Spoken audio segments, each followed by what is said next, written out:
Salut, c'est Clément, bienvenue dans cette nouvelle vidéo de FAQ dans laquelle je vais vous parler de 5 façons dont mon couple m'a aidé à me développer, de choses que mon couple m'a apporté d'un point de vue développement personnel. Et c'est une réponse à une question de Jérémy qui est donc salut Clément, j'espère que tu vas bien. Je viens de penser, tu dis souvent que la relation avec ta copine t'a beaucoup fait grandir intérieurement car tu t'y es énormément investi. Ça m'intéresse de savoir ce que tu entends par s'investir dans une relation et quels effets ta relation a eu sur ton développement personnel et sur la connexion à toi-même. Penses-tu qu'il est possible de se développer autant intérieurement sans avoir de copine par d'autres alternatives? Ça peut intéresser d'autres gens et c'est peut-être un bon sujet de vidéo, je pense. En effet, bon sujet de vidéo. Alors déjà, je vous invite à regarder, si vous ne l'avez pas fait, une vidéo que j'ai faite qui s'appelle... comment elle s'appelle? Je l'avais là, qui s'appelle 5 clés pour améliorer sa vie de couple. Alors je parle de voilà, comment j'ai amélioré ma vie de couple, mais il y a aussi d'autres éléments qui vont toucher à cette question-là. Donc je vous invite à la regarder si vous ne l'avez pas fait. Alors, donc, comme d'habitude pour ces FAQ, j'ai ma petite feuille de notes.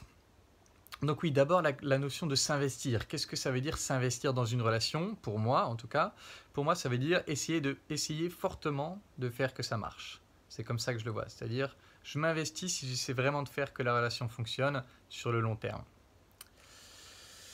Alors, ah oui, je voulais poser un petit disclaimer, comme ils disent dans les films ou dans les vidéos. Je vais parler de mon expérience personnelle avec ma copine actuelle. Et ma copine actuelle, elle a deux, si je puis dire, caractéristiques qui font que ce sera peut-être différent avec une autre fille. Premièrement, elle a un très fort caractère, elle n'hésite pas à me rentrer dedans, elle n'hésite pas à remettre en question ce que je dis, elle n'hésite pas à me faire des scandales si elle estime que j'ai eu un mauvais comportement envers elle. Donc ça, c'est un critère important. Un deuxième critère important, elle plaît énormément aux hommes, elle est vraiment très belle. Et du coup, forcément, ça change un peu la donne parce que bah, tu es obligé de penser qu'il y a X nombre de mecs derrière toi qui sont là et qu'en gros, elle n'a pas besoin que la relation marche avec toi. Parce qu'en gros, si on se sépare, demain, elle a 1000 mecs à sa porte. Elle n'a pas besoin que cette relation-là marche. L'idée, c'est de faire que tous les deux, d'où la notion de s'investir, c'est de faire que tous les deux, on ait envie que ça marche. Parce que bon, clairement, j'aurais jamais le succès que elle aurait si on se retrouvait tous les deux célibataires, mais j'aurais aussi beaucoup de possibilités et surtout, j'ai développé des capacités qui me permettraient de séduire une fille qui me plairait probablement autant qu'elle. Donc, et ça, elle le sait. Elle le sait et donc, tous les deux, on n'est pas dans le « j'ai besoin que cette relation marche », on est dans le « j'ai envie » que cette relation marche. Et donc ça donne quand même une dynamique positive à la relation dès le départ. Voilà, je ne sais pas comment ce serait avec une autre fille vraiment, et j'ai pas envie de remonter à mes anciens couples parce que je veux pas que la vidéo dure 100 ans non plus.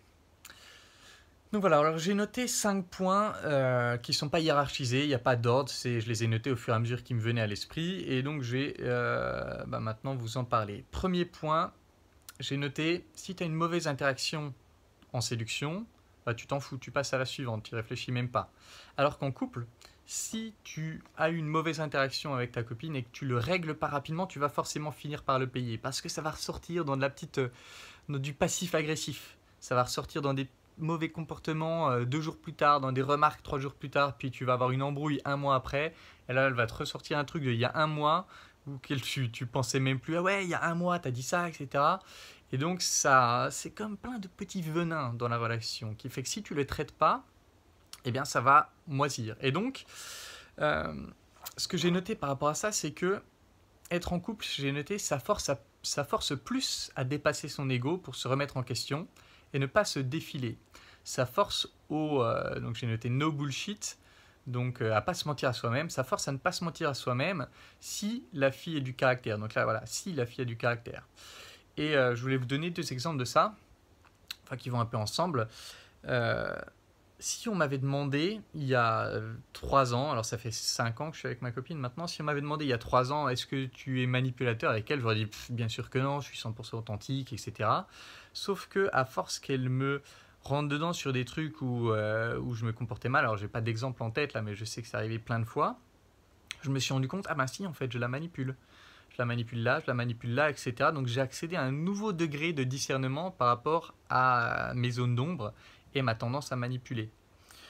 Ce qui fait que si on me demandait aujourd'hui est-ce que tu manipules ta copine, je dirais ouais, parfois ça m'arrive. Et du coup, le fait de le voir, ça aide à travailler dessus. Je parle vite parce que j'ai conscience que j'ai que 15 minutes pour pouvoir l'uploader. Enfin, je peux uploader que par bout de 15 minutes avec mon téléphone. Donc il y a ça, et je n'étais rabaissé, oui, ça aussi c'est un truc. Elle me dit que souvent je la fais se sentir rabaissée, et bah voilà, là aussi ça te donne accès à une nouvelle zone d'ombre. Parce que si c'était, je sais pas, une nana random, une nana de l'époque séduction, une des filles que je fréquente qui me dit ça, mais ouais, je m'en fous, j'y réfléchis pas, quoi. Enfin, en tout cas, au début, vers la fin, j'étais quand même plus j'avais plus de considération que ça. Mais ouais, au début, je voulais tellement juste progresser, rencontrer plus de filles, etc. Une nana qui me balance un truc comme ça, j'y réfléchis même pas.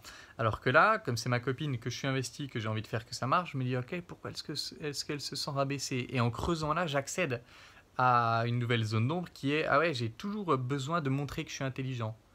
J'ai toujours besoin de montrer comme ça que je suis plus intelligent que la moyenne. Et donc l'effet négatif sur les gens autour de moi, c'est que ça peut euh, leur faire se sentir que eux ne sont pas aussi intelligents que moi, etc. Et donc ça peut avoir un effet rabaissant. Et donc voilà, ça c'est un autre exemple de comment, quand tu es en couple, ça va forcément te remonter à la gueule 2 fois, 3 fois, 4 fois, jusqu'à ce que tu le traites. Et donc, en le traitant, ça te permet d'accéder à des nouvelles zones d'ombre, de moins te mentir à toi-même que tu aurais fait si tu étais en séduction et que tu te serais juste dit, bon bah next, j'y réfléchis même pas. Point numéro 2, j'ai mis le couple aide à être plus adapté à la société car ça force à ne pas penser qu'à son bonheur perso et à s'adapter aux autres. Donc ça donne des meilleures capacités, ça pousse à développer de meilleures capacités de vivre en société. Et c'est aussi une référence à, voilà, quand on demande à Jordan Peterson ce qu'il pense du mariage, il dit que pour lui le mariage c'est hyper important parce que quand tu es juste en couple, si ça va pas, tu es beaucoup plus tenté de te barrer, alors que quand tu es marié, c'est beaucoup plus lourd le départ. Et donc ça pousse à plus, selon lui, et je pense qu'il a raison, ça pousse à plus essayer de faire que les choses s'arrangent.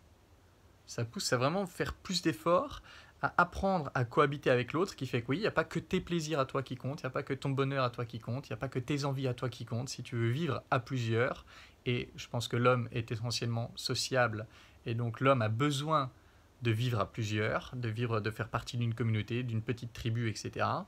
Et donc, quand tu es en couple, voilà, il n'y a pas que ton plaisir à toi qui compte, sinon tu vas le payer par du passif agressif, voire par du très agressif. Et donc tu es obligé d'apprendre à te débrouiller, d'apprendre à faire des compromis, d'apprendre à trouver ton bonheur au milieu de compromis, d'apprendre à être plus créatif au milieu du cadre. Et donc en cela, je pense que ça aide à devenir un meilleur citoyen. Et donc à être plus adapté à la société, à avoir des meilleures relations amicales aussi, parce que tu pourras transposer ce que tu travailles dans ton couple à tes relations amicales, au boulot, etc. etc. Troisième point, j'ai mis le couple force plus à construire et se construire sur le long terme, car si tu veux qu'il marche, le couple, tu es obligé de te projeter mentalement dans ta vie future et d'avoir ainsi plus conscience de ce qu'il te manque. Donc j'ai noté que pour moi, ça m'aide. J'avais noté ça m'a aidé, j'ai gommé pour mettre ça m'aide à devenir plus responsable. Ça m'a poussé notamment à investir dans l'immobilier, c'était pas la seule raison, mais ça m'a poussé à le faire pour me stabiliser. Voilà, ça m'a aidé à être plus stable, plus conscient de bon, si je veux un futur comme ci, il faut que je fasse comme ça, etc. Ça m'a forcé à plus me questionner sur ce que je veux vraiment, et donc ça m'a aidé à plus. Ça m'a forcé à plus peut-être mettre de côté certains rêves qui, au final, je pense à passer ma vie à explorer la jungle. C'est bien d'en rêver, mais au final, quand tu passes 1 mois et demi dans la jungle, t'en as plein le cul. Et tant que tu réfléchis pas vraiment à ce que tu voudrais comme vie, j'ai des amis australiens dont c'est la vie et je trouve ça trop cool, leur vie. Mais moi, à leur place, je pense que ça me casserait quand même assez vite les couilles. Et donc, ça permet d'oublier le fantasme et de se dire, bon, ok, c'est pas vraiment ce que je voudrais au final et de réfléchir à ce qu'on voudrait au final. Donc, ça aide à éclaircir finalement ses buts. Voilà. Quatrième point, le couple donne plus de moments de calme où je ne fais pas d'efforts particuliers. Parce que ouais, on va pas passer tout son temps non plus à réfléchir comment je peux améliorer le couple, comment je peux améliorer le couple. Il y a aussi plein de moments où ça va bien, où on se questionne pas. Euh, et du coup, ça donne plus de temps, je trouve, pour travailler de son côté sur son dev perso, etc. En tout cas, moi, je le vis comme ça par rapport à quand je sortais tout le temps, quand j'étais pas dehors, j'essayais de faire du text game, j'essayais d'écrire à des nanas, j'entretenais des conversations, etc. Ça m'occupait beaucoup plus l'esprit, j'y pensais tout le temps. Alors que là, quand je suis avec ma copine, je suis avec elle. Par un moment, quand je suis seul, j'essaie de réfléchir à ce que je pourrais faire pour améliorer mon couple, mais c'est comme un petit créneau dans mon emploi du temps et c'est plus facile pour moi de faire d'autres choses. Donc ça me libère du temps et de l'espace mental. Cinquième point, le couple force beaucoup plus à développer ses capacités de connexion à l'autre. Bah oui, parce que tu veux vraiment comprendre ta partenaire, ta copine, tu veux vraiment comprendre ce qui se passe chez elle pour que ça facilite toute la relation. Et du coup, ce que j'ai noté, c'est que ça facilite l'accès à un monde nouveau. J'ai noté, c'est juste pas le même monde et c'est un monde dans lequel je me sens mieux. Et donc, toi, Jérémy, tu as fait de la connexion authentique, donc tu sais de quoi je parle. Quand tu parles avec quelqu'un avec ce type relationnel qu'est la connexion authentique, c'est pas le même monde. Et donc, tu peux faire ça avec une nana de la séduction, une nana comme ça, mais le couple, ça va te pousser à aller beaucoup plus loin.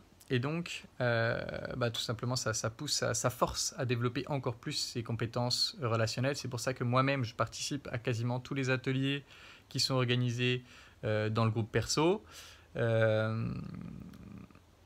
Et que je suis inscrit sur une plateforme américaine qui fait des choses similaires à ce que je fais pour aussi travailler à titre personnel. Je ne le fais pas pour ma formation professionnelle, je le fais pour ma vie perso. Donc ça pousse vraiment beaucoup plus à travailler cette connexion. Alors pour finir, il me reste 3 minutes. Est-il possible de se développer autant intérieurement sans couple? Alors j'ai noté non, car le couple en théorie, tu le fais pour le très long terme, donc ça engage beaucoup plus. Mais tu peux pas le faker, tu peux pas juste prendre une copine pour te développer personnellement, parce qu'au fond de toi, tu te diras toujours ouais, mais je vais finir par partir de toute façon. Donc là, je le fais pour le dev perso, mais je sais très bien que dès que je serai assez développé, j'en prendrai une autre. Donc ça marche pas de le faker. Ça doit être une fille avec qui tu as vraiment envie que ça marche. Maintenant, j'ai noté d'autres options qui sont, qui je pense contribuent moins à se développer, mais contribuent quand même beaucoup, beaucoup à se développer. La première, j'ai mis essayer d'améliorer ses relations familiales et amicales parce que la famille, c'est plus facile de s'en éloigner que de sa femme, la mère de ses enfants ou je ne sais quoi. Mais on a toujours des tas de problèmes, enfin tout le monde à peu près a des problèmes à régler avec sa famille et c'est tellement dur émotionnellement d'aller à ce niveau-là que forcément la récompense en est forte. Donc j'ai noté essayer d'améliorer ses relations familiales et amicales. J'ai noté la séduction, d'une part, plus essayer de maintenir une relation de sex friend avec une ou des filles sur le long terme, parce que ça aussi, ça demande beaucoup d'investissement.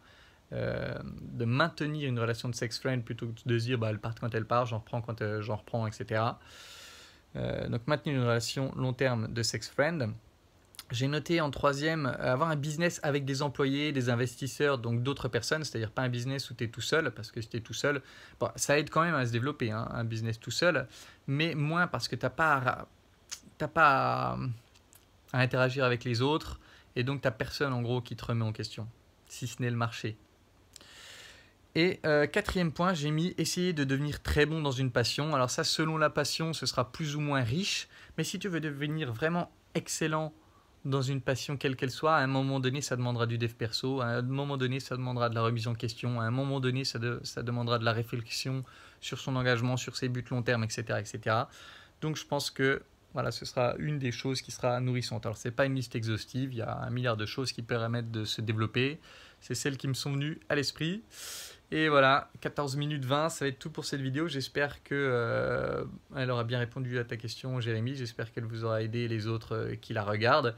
Et comme d'habitude, si vous voulez travailler avec moi, si vous voulez que je vous accompagne dans votre développement personnel et que je vous aide à passer au niveau suivant, vous savez quoi faire. Vous pouvez postuler sur les liens dans la description. Voilà, c'est tout pour cette vidéo. En attendant la prochaine, je vous embrasse et je vous dis à bientôt. Ciao.